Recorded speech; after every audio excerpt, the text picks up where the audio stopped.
अस्सलाम वालेकुम रहमतुल्लाहि वबरकातहू।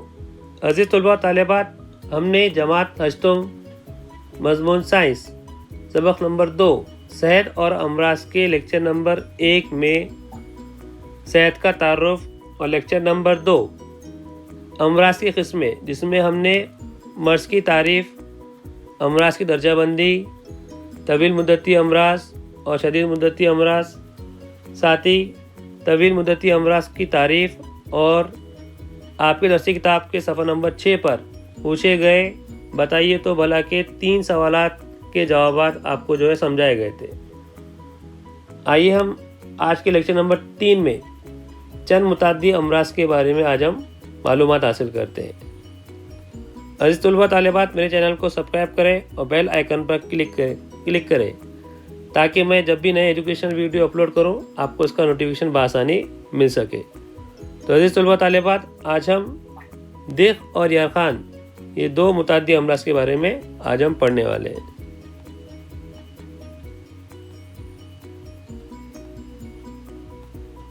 दिख जो बीमारी होती है वो कौन सा जरासीम है जिसकी वजह से ये बीमारी लाक होती है। उस जरासीम का नाम है माइकोबैक्टीरियम ट्यूबरक्यूली। अज़ीज़ तलबा तालिबात, इस जरासीम का नाम आप याद रखें, जो दिख बीमारी या ट्यूबरक्लोसिस क्या करता है, लाक करता है। मोड ऑफ इन्फेक्शन, मरीज का थूक, हवा के जरिए फैलाव, तवील अरसे तक मरीज के राब्ते में रहना और साथ ही मरीज की चीज़ें इस्तेमाल करना, उसकी वजह से ये ट्यूबरक्लोसिस या दिख की बीमारी होती है, फैलती है। अगर आप ऐसा शख्स जिसको ट्यूबरक्लोसिस की बीमारी है या दिख की बीमारी है, अगर आप उसकी चीज़ें इस्तेमाल कर रहे हैं या आप तवील अरसे तक उसके साथ राब्ते में रह रहे हैं तो आपको ये बीमारी हो सकती है। और साथ ही ट्यूबरक्लोसिस वाले शख्स ने अगर कहीं पर वो थूक रहे हैं या छींक रहे हैं तो हवा के जरिए भी होता है, ट्यूबरक्लोसिस की बीमारी फैलती है। ये हो गया मोड ऑफ इन्फेक्शन या तादिये का वास्ता। अब आइए उसकी अलामतें, दिख की अलामतें या सिम्टम्स क्या है वो समझ ले। तवील अरसे तक खांसी होना, थूक के साथ खून का आना, साथ ही वज़न में कमी होना और तनफ़ुस के अमल में तकलीफ़ होना।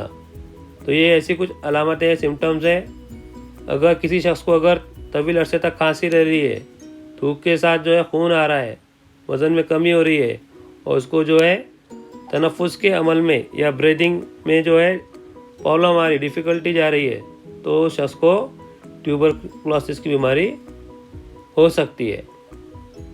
तो ये हो गई इसकी अलामतें या सिम्टम्स। अब आइए ट्यूबरक्लोसिस का प्रिवेंशन और ट्रीटमेंट या जिसे कहते हैं एहतियाती तदाबीर और उसका इलाज क्या है। पहला, BCG का टीका लें। साथ ही डॉट इलाज जो है उसका अगर आप बाज़ाब्ता तरीके से अगर उसको पूरा ट्रीटमेंट करें तो ये दिख की बीमारी बआसानी अच्छी हो सकती है। डॉट मेथड आमतौर पे हमारी गवर्नमेंट चलाती है, जो फ्री ऑफ कॉस्ट रहता है। और अगर आप दवाखाने में जा रहे हैं और आप चेक करवा रहे हैं कि आपको ट्यूबरक्लोसिस की बीमारी है या नहीं, अगर जांच करने में अगर आपको ये पाया जा रहा है कि ये दिख की बीमारी है या ट्यूबरक्लोसिस है तो इसका इलाज फ्री में किया जाता है और आपका नाम भी पेशेंट का नाम भी ज़ाहिर नहीं किया जाता। तो ये डॉट मेथड गवर्नमेंट चलाती है और बाज़ाब्ता तौर पर अगर आप इसका इलाज करें, डॉक्टर के मशवरे पर अमल करें तो ये बीमारी अच्छी भी हो सकती है।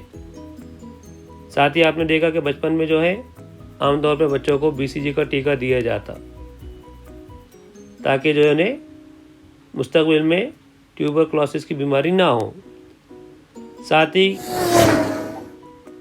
मरीज़ का दूसरों से उसे दूर रखे, जो भी मरीज़ इस बीमारी में मुब्तला है इसको क्या करना चाहिए, दूसरों से दूर रखना चाहिए। साथ ही दवाओं का पाबंदी से इस्तेमाल करें। आमतौर पे होता ये है कि अगर दवाओं का इस्तेमाल पाबंदी से नहीं किया जा रहा तो ये बीमारी जो है जल्दी अच्छी होने के चांसेस नहीं रहते। तो इस तलबा तालिबात ये हो गया देख के बारे में। अब आइए हम यरखान के बारे में या हेपेटाइटिस के बारे में पढ़ते हैं। तो हेपेटाइटिस बीमारी जो है वायरस से होती है और ये 5 किस्म के वायरस है। Hepatitis A, hepatitis B, hepatitis C, hepatitis D और हेपेटाइटिस ई। ये यरखान की बीमारी जो है 5 वायरस से होती है। यरखान ए, यरखान बी, यरखान सी, यरखान डी और यरखान ई, जिसे हम इंग्लिश में हेपेटाइटिस कहते हैं। तो आइए यरखान जो बीमारी है उसका मोड ऑफ इन्फेक्शन क्या है, किस वजह से जो है ये फैलती है। अगर आप आलूदा पानी का इस्तेमाल कर रहे हैं, साथ ही ऐसा शख्स जो यरखान की बीमारी में मुब्तला है और ऐसे शख्स को जो है ऐसी सुई का इस्तेमाल किया जा रहा है जो उसको जो है पहले से ऑलरेडी उस शख्स को लगा चुके हैं जिसे यरखान की बीमारी है, तो आप में भी जो है वो बीमारी मुंतकिल हो सकती है। साथ ही यरखान की बीमारी में मुब्तला था और उसका खून लिया गया और आप में जो है वो खून क्या किया जा रहा है, मुंतकिल किया जा रहा है, तो उसकी वजह से भी जो है आप में वो यरखान की बीमारी हो सकती है। तो ये हो गया मोड ऑफ इन्फेक्शन। अब आइए हम यरखान की जो है अलामतें क्या है या सिम्टम्स क्या है वो समझ ले। भूख में कमी का महसूस होना, साथ ही यूरिन जो है वो गहरा जर्द रंग का हो जाता है, साथ ही थकान महसूस होती है, मतली और खे महसूस होती है और खाकिस्तानी रंग के अजाबत होते हैं। तो ये हो गया यरखान की अलामत या सिम्टम्स। तो आइए यरखान जो बीमारी है उसकी एहतियाती तदाबीर और इलाज क्या है या प्रिवेंशन एंड ट्रीटमेंट क्या है। बहुत आसान है कि आपको जो है पानी उबालकर और छान कर जो है घर में पीना है। साथ ही ज़रूरियात से फारिग होने से पहले और बाद में साबुन से हाथ अच्छी तरीके से धो लेना है। तो इस तलबा तालिबात आज हमने सिर्फ देख और यरखान 2 मुताद्दी अमराज के बारे में पढ़ा। इंशाअल्लाह हम आने वाले लेक्चर में पेचिश, हैज़ा और मियादी बुखार के